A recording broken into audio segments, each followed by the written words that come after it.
Live now, mate.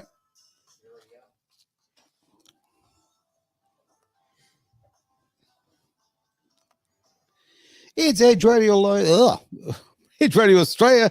It's Malloy with you, falling over his tongue with great excitement because I am ready for the greater wealth, mate. Are you ready? Derek Whittaker, the man who's got Blue Sky Factory, mate. You got your finger on the pulse of all of this sort of stuff. So where are we going first? We've got a big budget broadcast today, mate. How do you like that? Oh, it's almost like he stole that little term from the mainstream media. Well, you mate, it's a compliment. It's a compliment. It's that good. I'm copying it, eh? I just love alliteration. Oh, it is magic. It is absolutely magic, mate. If that's the word we're going to use for this one, never mind. So yeah, one of our majors is calling this again. Tell me what it was. Come on. The big budget broadcast. Oh, I'll tell you right now. Cancel your plans. This is your weekend. I know it's only Monday, but be ready for it. All right. Now, apart from the fact that so much has already been dropped about this already, that we pretty well know what's in there. I mean, look, we knew what was in there when we knew that Chalmers was the treasurer. Yeah. We knew it was going to be useless. So, and not actually solve any problems or do anything positive for the world, or certainly not Australia. So we will jump into it and thank our wonderful guests who are in the background, who are leaving, sending lots and lots of love their way. It's great having the peanut gallery, but it's sad to see them go.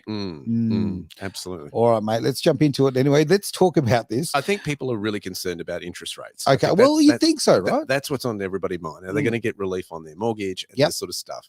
And I think what the right wing media are coming out, or the right leaning media, I shouldn't say right wing, right leaning media are starting to say is that, look, this is not going to solve budget cuts because what's happening is the government expenditure on this budget is just going to push it and hold it. My thought on that is that they've got to save enough buffer for a rainy day. So if things turn really bad globally in the economy, that they can reduce rates that way to allow a bit of buffer in the economy to go, hey, we are doing something about that. And we can artificially try to stimulate the economy because we're lowering our interest rates. Now, what people need to realize is the mechanics of that. So if they don't want you to spend more money, they raise interest rates. And that's what the Reserve Bank has been doing, is because the more money is spent on paying back your mortgages and loans, the less money you have for surplus spending. Sure. That's what's been going on. If they want you to spend more, they lower interest rates and that stimulates an economy. And that's kind of the lever they've been pulling for decades now when it comes to this. So if things get really ugly on the big global front, they've got to have some buffer to be able to go down. And that's kind of how I look at it from my perspective. Well, on that buffer front, and you could probably explain this to me better than I would certainly understand. When I was growing up, I was told by somebody who's much smarter than I when it comes to finances that in Australia, effectively our zero mark was really 3%. Because of the way we fitted into the world market. So I remember when a few years ago, interest rates dropped, and they got down to 3%, and no problem. I thought, well, that's our zero. Okay, that's the maximum stimulus we can get, but we didn't. They moved that limbo down, and we kept going. So, I mean, is that still a realistic buffer, or is that a hangover kind of thought from pre-deregulation of the banking market? Well, it's Australia. I was taught in financial planning school that 3% is kind of the target market for Australia. Okay. America's kind of 2 to 3% sort of thing from what I'm picking up.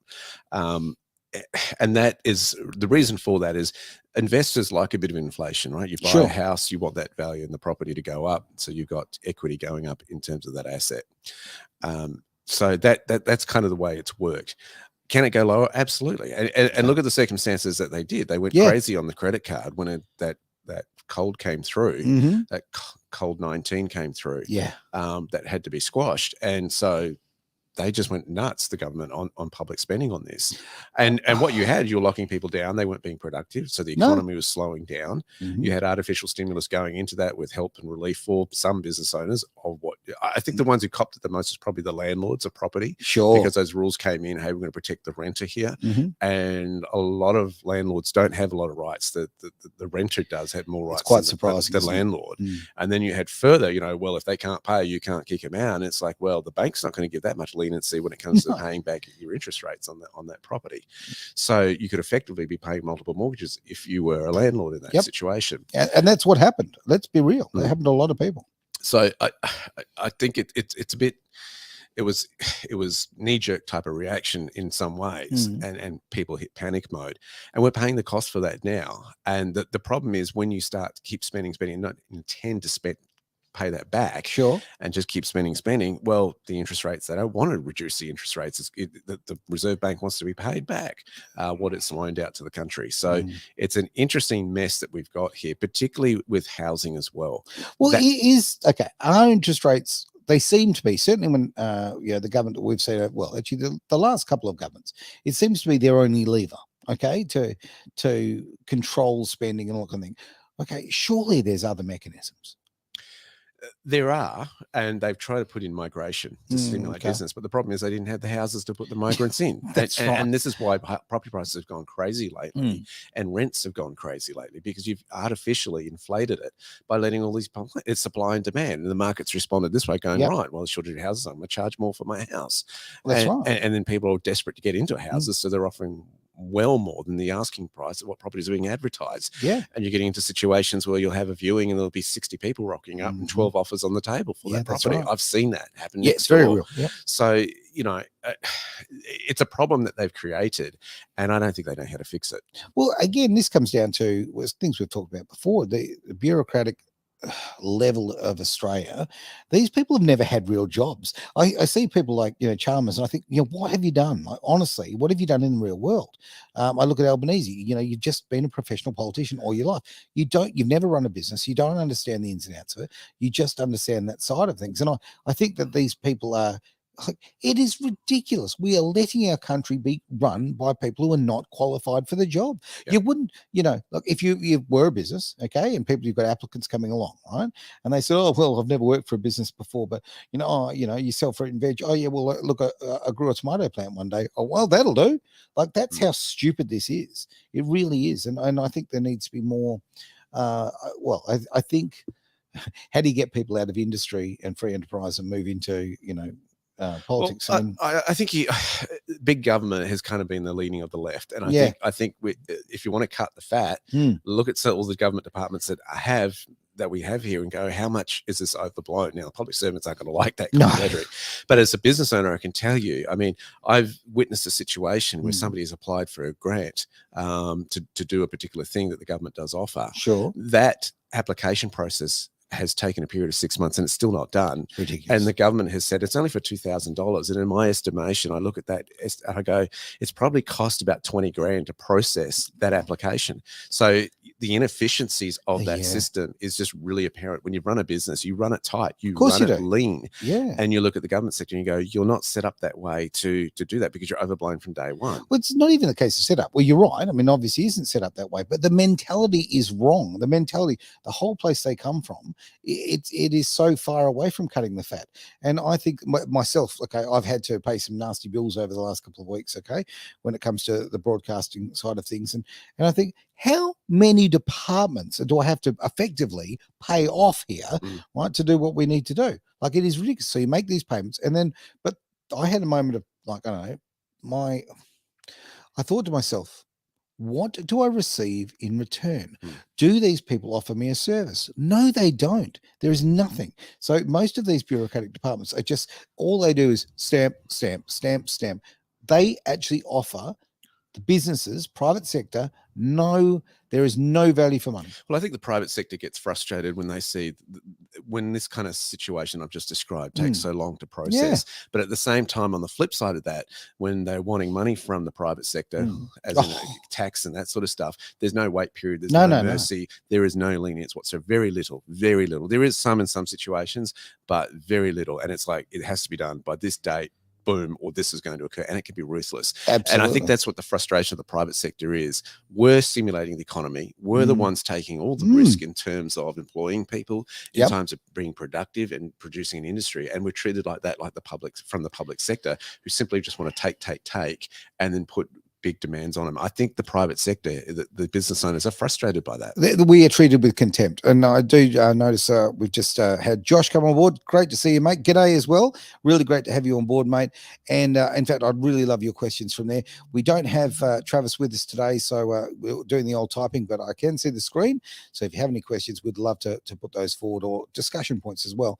But yeah, look, exactly right. There's such a disconnect, and the government is so quick to want from taxpayers, to want from business owners, but so slow to return anything. There's 20. The Australian government has 20 portfolio departments, right? This is the federal, and this is not counting the state departments, and then we're not concluding the local departments, right? So everybody wants a cut of the pie, right? If you have a house, they want to charge rates on the local level, right? For the bin collections and all this sort of stuff, and then you get crazy spending where they're grading you on if you're recycling really well in your bins and at home, and you go, why is the government spending money on that? You know, this is just crazy. It is absolutely crazy. Silly spending. It's like you've got too much time in your hands. Then you've got the state taxes, and anybody who's tried to do a development or do an improvement in their home can testify to the frustrations they have in terms of all the hoops they've got to do just to get permission to do something. And then you've got the federal departments. And I think Australians are getting to the point where you're going, if you want to cut efficiencies, well, we've got to look at making it more efficient. And that is sometimes getting rid of a lot of the red tape. Well, exactly. And there's red tape, and there's green tape, there's black tape, and what other tape have we got here? Honestly, I feel like I've been abducted with gaffer tape.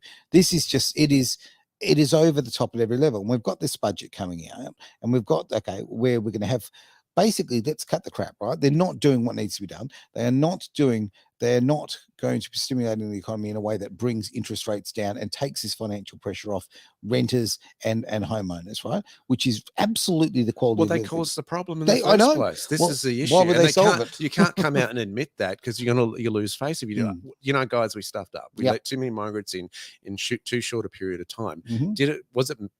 Why did they do that? And I think that's the question that's got to be asked. Well, okay, and it can be answered, to the Australian public.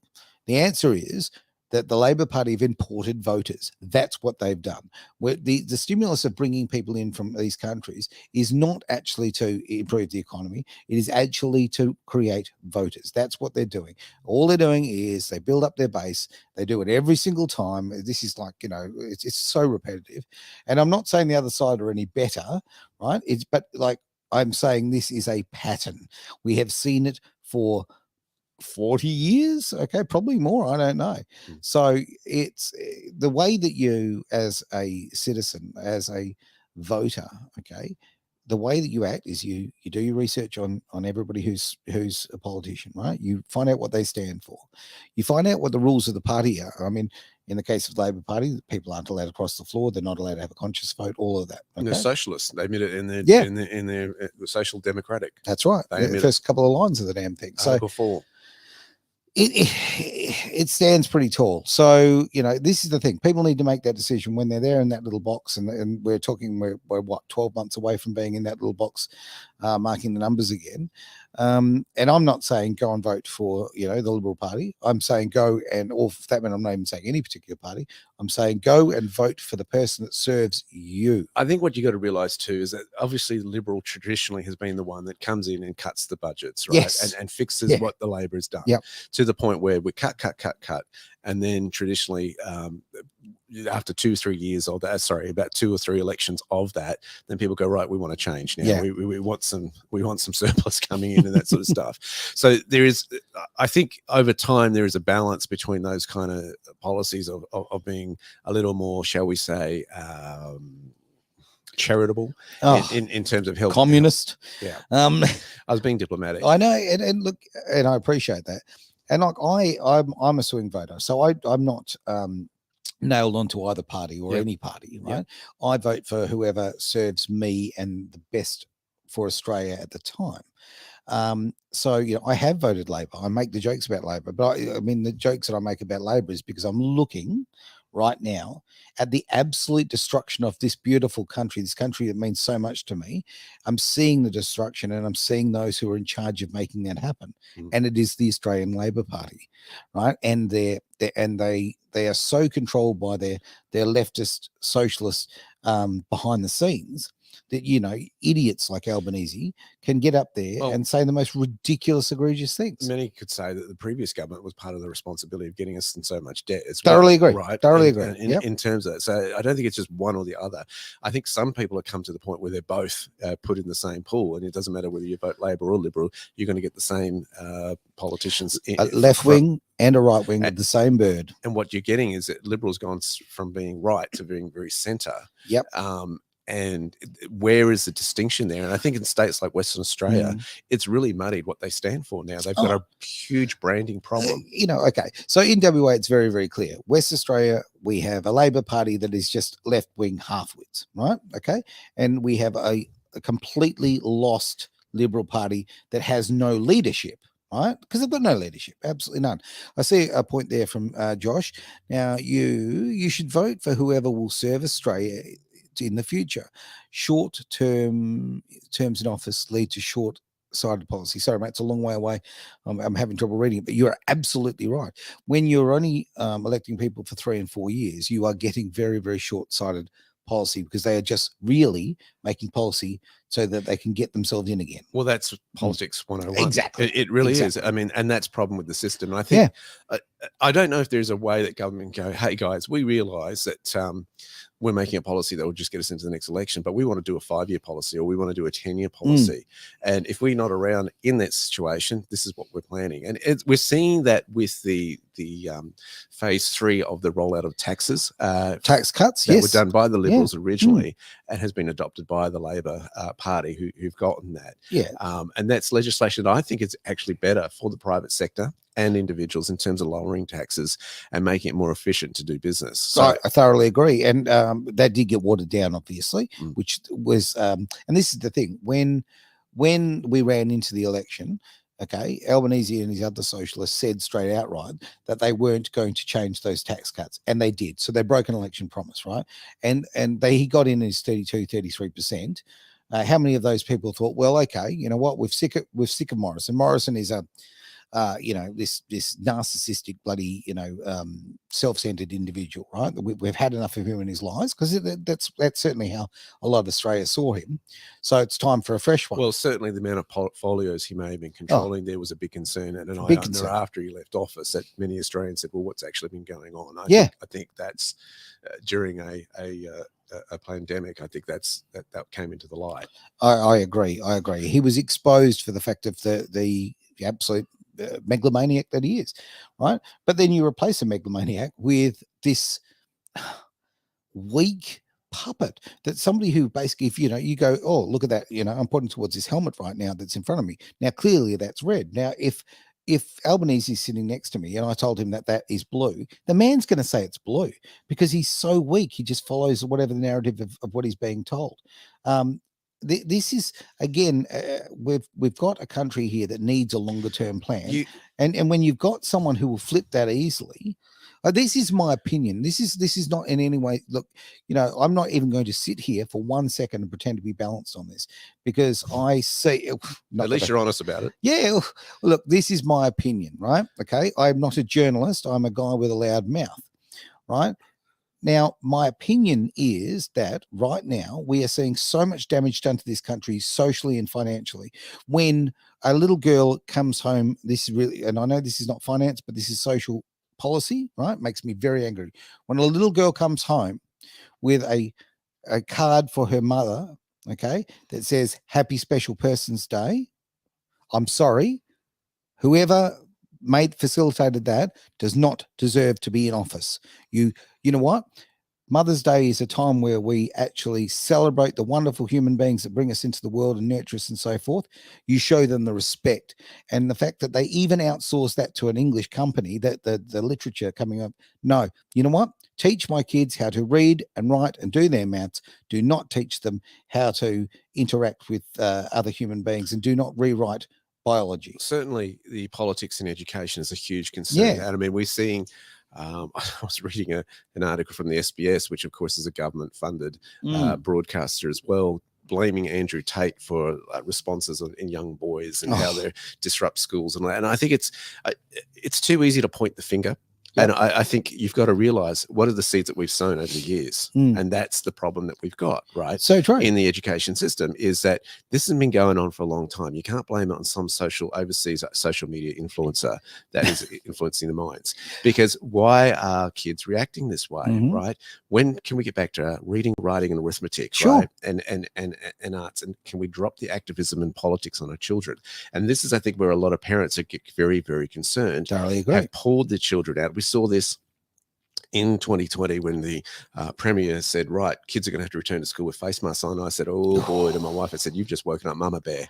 And we had a huge pull out of kids out of school, going into homeschooling and this sort of stuff, and rightly deserved, I think. Now, whether those parents have sustained those homeschooling practices over this period of time, I don't know. But you're seeing parents very concerned about the education system and the indoctrination of their kids, and that's not what schools should be about. But this is, again, like we often, this show is very much about the politics and how finance they cross over. Now, this is how it's crossing over. Okay, you're using politics to control the financial situation. You're talking about family tax benefits, all that sort of carry on. You're using this to socially change the fabric of our society, and using money as a tool, particularly to people who don't have it. It's abuse, because I'll tell you right now, if I was married, right, I'm not going to be that stupid ever again, but if I was married, okay, and I said to my wife, okay, you can't do that, or I'm not going to give you money to buy this or whatever, it's considered to be financial abuse. So when we've got our government doing the exact same thing, why am I not able to go, oh, hang on, I want to talk to the minister in charge of education because he's just domestically abused me? Because that's what it is. It's the same thing. You know what? You can't be a hypocrite. You can't have it in both camps. You're using money to control people, and the less money. And right now, when we're talking about a world where people are struggling financially so much, that little morsel of money is ultimate control. Well, again, it's coming out of the system, the Babylonian system, and saying, hey, I'm going to be financially independent. I'm going to also be educationally and health dependent as well, because it's on so many different areas of life. I have certainly seen my wife empower herself with the research she does in the health area, right? And I've benefited from that. She does the health stuff, I do the financial stuff, and we compare notes. Good combination. It works. And I think that's what you need is how far you got to go, because that's where the power is. When you go, I'm not dependent on the handout from the government. Yes. You go, I don't care. You can pull something, you can pull a grant. I don't care. I'm not going to compromise my beliefs because of a handout. Well, and I think that's where we've got to get to. But at the heart of it, I mean, that's great in terms of, I'm marginalising to do this, but at the heart of it, it doesn't address the real issue, and that is public servants need to serve the public again. Public monies need to serve the public again. Yes. And it's not. And I think there's a lot of people who are feeling that way. It's been flipped, mate. The public servant is not a public servant anymore.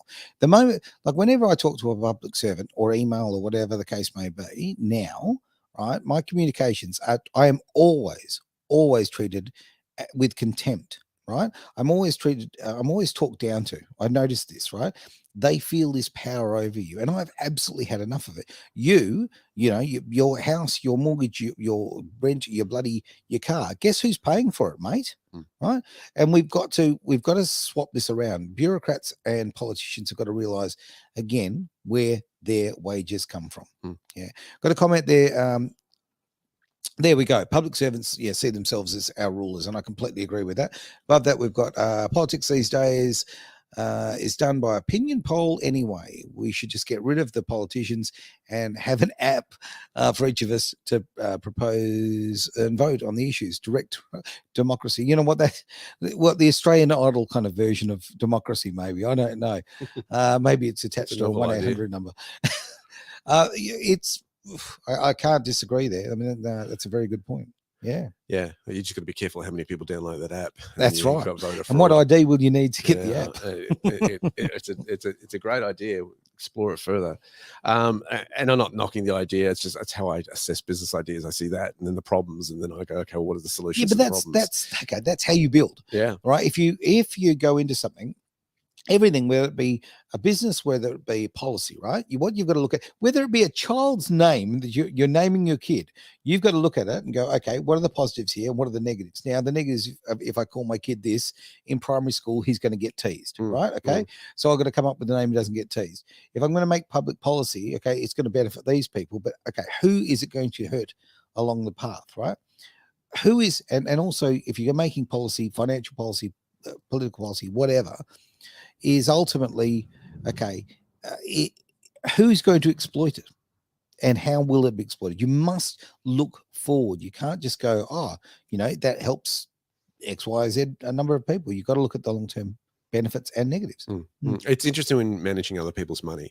There's two extreme attitudes. There's some that do it very carefully, very responsibly, and probably don't take enough risk at times. You can have that extreme. But I think that's probably the site that's the one I'd go is probably preferable, as opposed to the other extreme. You go, it's public money, who cares? We'll just raise more by taxing them more and that sort of stuff. Let's splash it around. And I think I've certainly come to a point in my life where you're going, don't neglect even the smallest spend. Every dollar is valuable, no matter how many zeros you've used and seen over your lifetime. Don't waste it. Don't let it slip through your fingers easily. And I think with public monies, we've got to be have the same sort of attitude towards it. I remember, my mum used to say, my mum said to me once, look after the pennies and the pounds will look after themselves, right? Those small details, okay, that little costs can obviously, become very, very big. But you can't just throw, you can't just look at the bigger picture. Oh, I'm putting that badly. You have to look at those little costs and how they add up and the entire thing from a financial level. You can't just look at the big numbers and go, yeah, that's going to work, right? This is a thing that politics do, right? They throw numbers at problems rather than solutions. I think too, in fairness to politicians, they can't solve every problem, right? There are certain things like the private sector needs to create more solutions. That's what it does. It innovates.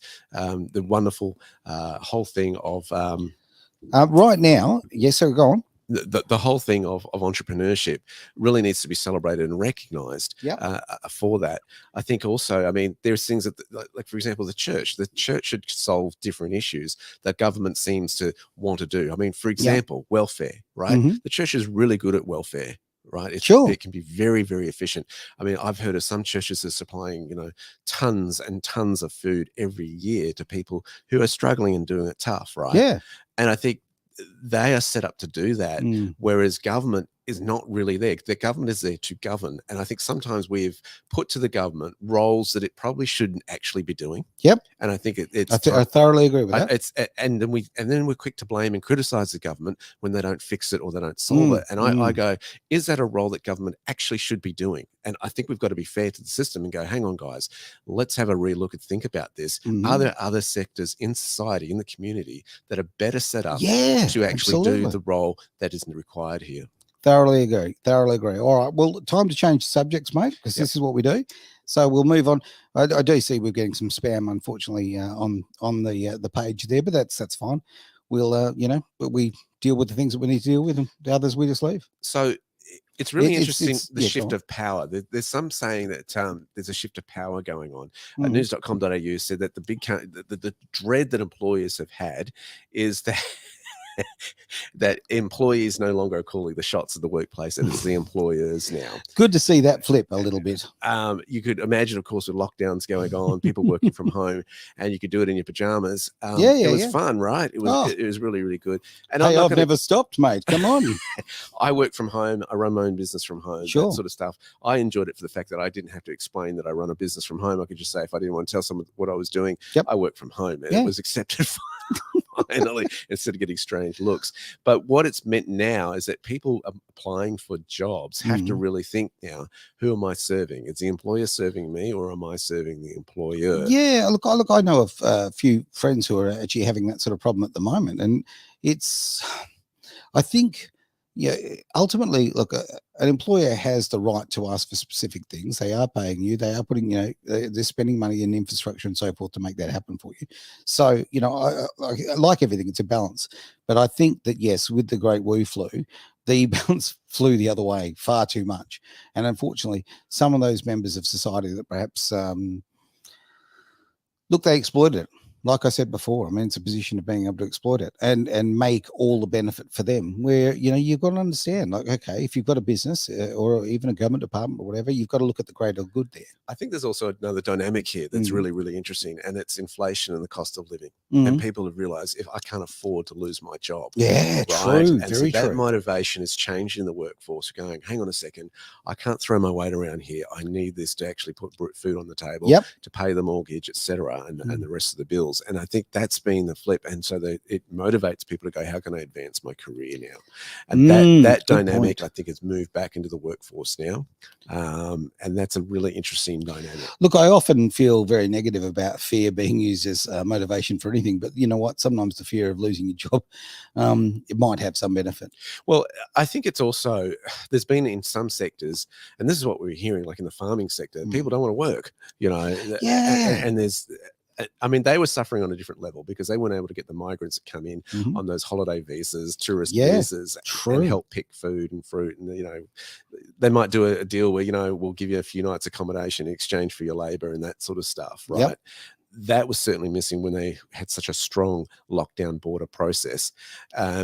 Now we're getting to a point where employers have been saying, we aren't short of work. Migrants have been let into the country, don't have enough infrastructure for them in terms of housing.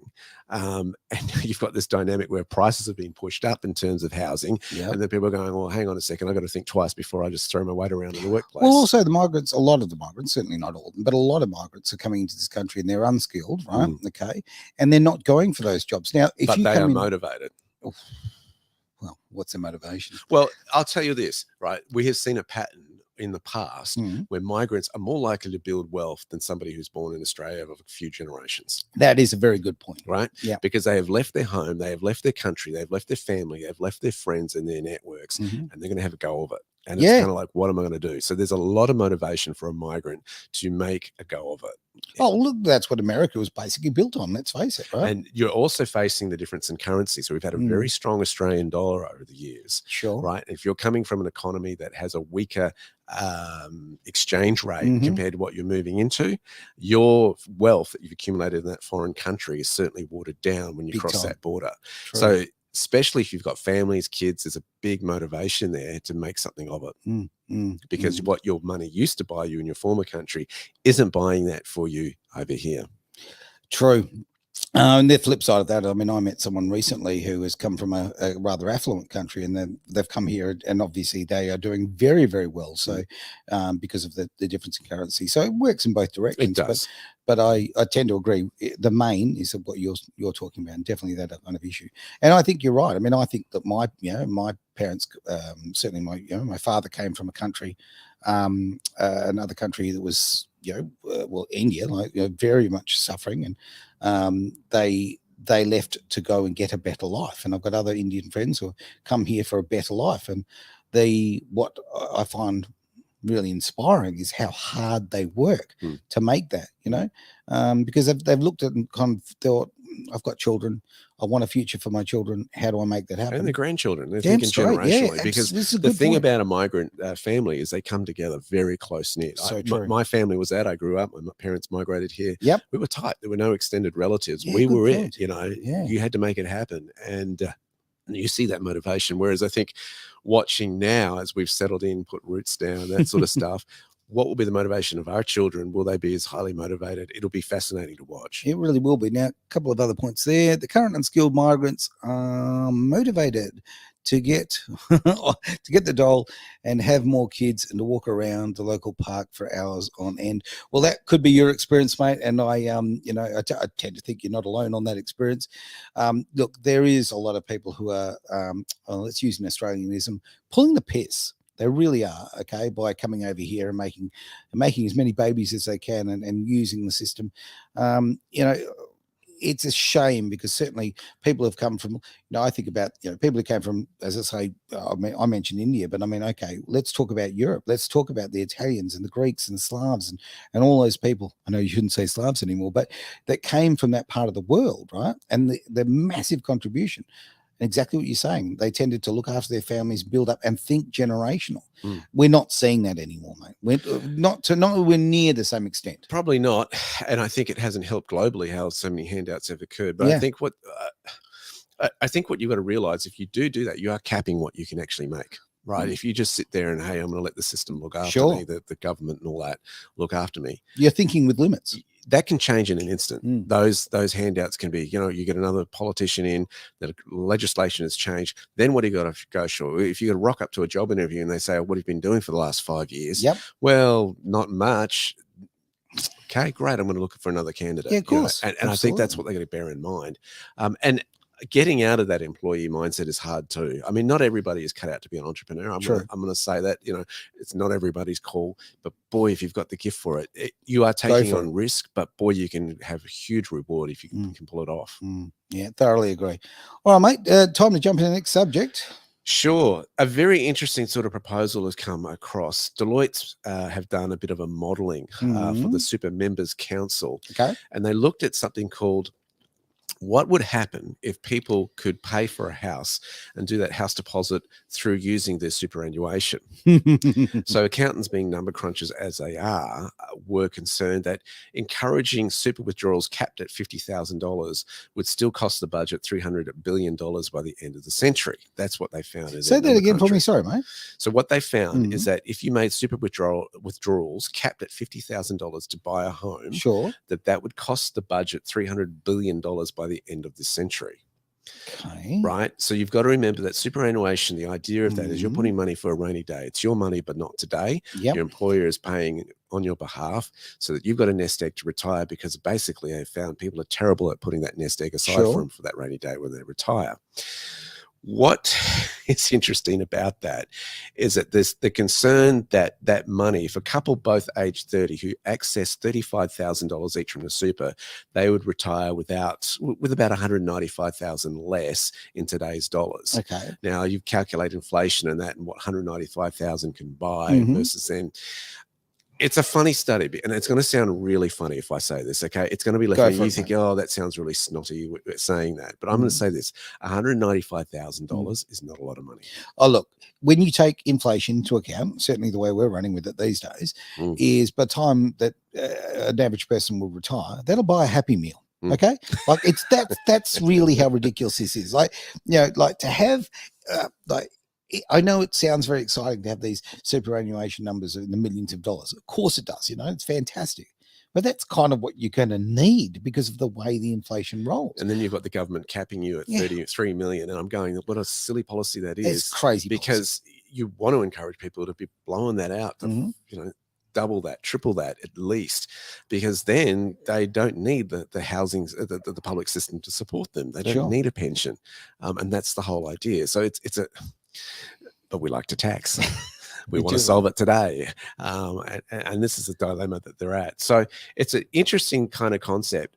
My concern about that kind of thing is the housing market would just absorb it, right? If you're dipping into super, we're going to up the price of houses anyway. And it really doesn't make an impact in terms of as developers roll that out. And I haven't done all sums, and so I'm throwing this out there, but okay, we see young people particularly having, there's just no way into the housing market, particularly in the eastern states, but certainly happening here in Western Australia, right?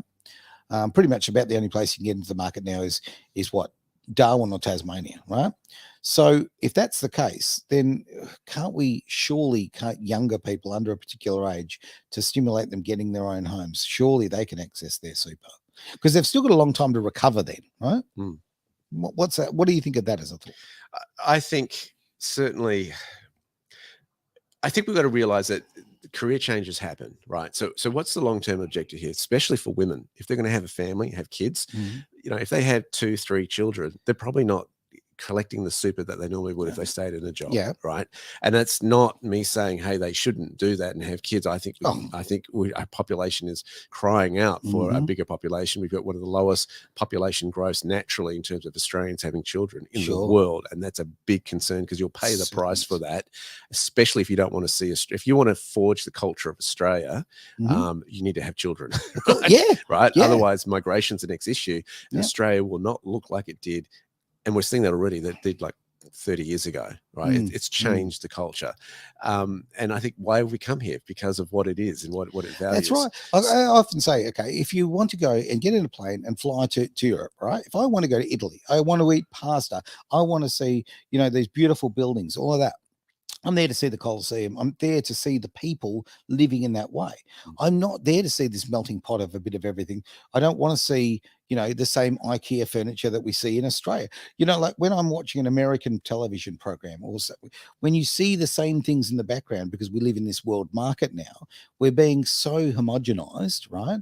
That beautiful culture, all the independent cultures, right? If I go to Japan, I want to see the traditional Japanese lifestyle as much as I possibly can. I want to see the things that make Japan unique, right? If I go to, and you can't, it's too late, okay, give up on London. If you're going to go to London, give up on that, because it's not London anymore, right? Okay, everybody I know who's gone there in the last few years just says, no, it's over, it's ruined, right? Breaks my heart to say that such a cultural icon is no more, right? We need to keep our individualism. Okay, we need to keep our sovereignty. We need to keep what's special about us. About a year ago, I said we were coming out of our adolescence and we were growing up culturally as a nation. And I think we've got to look at that. Back to your original question, though, and I think, will it make a difference? Well, if you're an employee, yes. For the rest of your life, definitely, it's going to have an effect. What we typically see of business owners is they don't contribute to the superannuation, especially small to medium enterprise, right? Yep. So will that make a difference? Absolutely. But they're thinking, how can I build wealth that's outside of that anyway, where I can retire on what is selling my business or making so much income from the business that I'm not dependent on super. The biggest weakness with superannuation in this country has been this: they keep changing the goalposts. So true. And I think that's the uncertainty and a lot of people's minds about the superannuation. I don't see that as security in their minds. They're saying this: I don't see that as security. I don't really have control over that, because it's just open to new legislation coming through. And when the government wants to tax something even more, well, they like to dip into that. I'm going to use a strange way of comparing that. I had some friends who, when all these incentives came out for putting solar in your house, which I'm for, I'm absolutely for, ways to sort of lower your costs and all kind of carry on. And, if you can do it in an environmentally friendly way, even better, right? Sure. But here's where I'm going on this. All of these government incentives to put the systems on the roof and all of that kind of carry on. And then there was the buyback scheme. So it was like, oh, wow, like you're going to ultimately make yourself neutral in this department, right, by doing this. Great, fantastic. Now, friends of mine went and spent 26 grand, I think 26 grand for all of this solar on their roof, because for the first year or so, they kept getting payments back. And so they weren't paying for electricity from that point of view. And they were literally making an income from it, which was paying off the $26,000, right? Okay. They just changed the rules. Simple as that. And the rebate that they were getting for the money they were getting paid just became next to nothing. So now they've gone back, and this is it's happened progressively worse and worse over a 5-year period. They are now, or maybe longer than 5 years, but the point being is that they are now paying electricity bills which are barely saving from the solar, right? So that there is no money coming back, right? Because they have moved the goalpost. So you've basically entrapped somebody. You've said, come in, we'll give you these incentives, we'll make it financially attractive to you, and then you change goalposts, and now they've got a $26,000 eyesore on their roof. Yeah, and that's how I see what they do with super. It's the same bloody thing. Yeah. And I think that's the mistrust there. So I think some people just go, look, I'll take my money and grab it now. And that's certainly what we saw with that superannuation grab when that fludemic came across, where you could access, I think it was up to $10,000 before, if you were in a financial situation where you're finding it tough. That's the big unknown with super. So I think a lot of people would love to get their hands on, go, you know what, I'm putting that towards the house, because I actually know I can control at least some of that and put that towards putting a roof over my head and reduce my costs moving forward when dealing with a bank. Thoroughly agree. All right, mate, any sort of closing thoughts for today's show, or we've got it? I really am sensing a theme of independence coming here. That keeps coming in up for us. Agree. And I think you've got to start thinking independently of what, one, family tells you to do, two, what relatives and who may be well-meaning. And I'm not saying that in a rebellious way. No. They're well-being, but sometimes you've got to question, was that actually the right advice for me? You're never objective when it comes to family. No, I think people are questioning that in relation to government. Obviously, that's the obvious one. What do I want for my life? What do I want for my future? And almost getting to the old school immigrant sort of mentality. What am I going to build for the future, no matter how many generations I've been here? Yeah, well, look, when you look at, say, like I mentioned sort of people from Europe before, the old Italian houses with 2 kitchens in it and all that kind of for the different generations to live in, absolutely wonderful. This is Yeah. a great way of keeping a family structure together and giving the next generation a step up. The Absolutely city of fantastic. Fremantle would not be what it was. It had not been for the Italian influence in that town. The So fishing true, industry, so true. It just wouldn't be what it Yeah, was. absolutely. Look, I'm going to finish on this note. Obviously, I've been sharing a lot of my opinions today, and I think that if you want to, you've got to draw the line with yourself.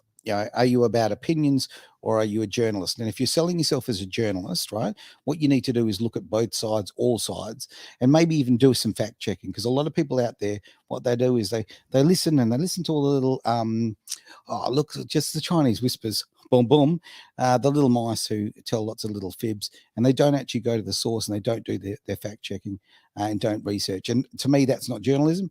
I never pretend to be a journalist. I sit here and I tell you my opinions on what I see in front of me and how it affects myself and the people I love in my world. So if you're going to sell yourself as a journalist, my advice is do your research and perhaps show a balanced kind of opinion, and look at all sides, and maybe even look at the motivation of some of the people who are involved. With that, we'll call it a show.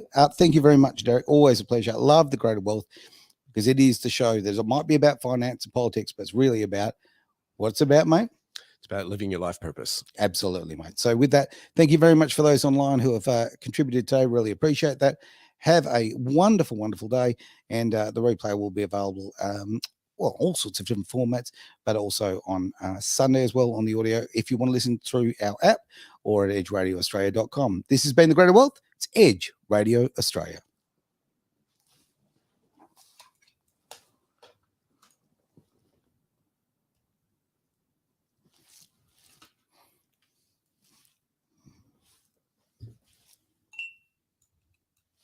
Could you do me a favor, please? Could you just pass me that? Actually, we need to stop the stream. Yep. Thank you very much. Thanks, mate.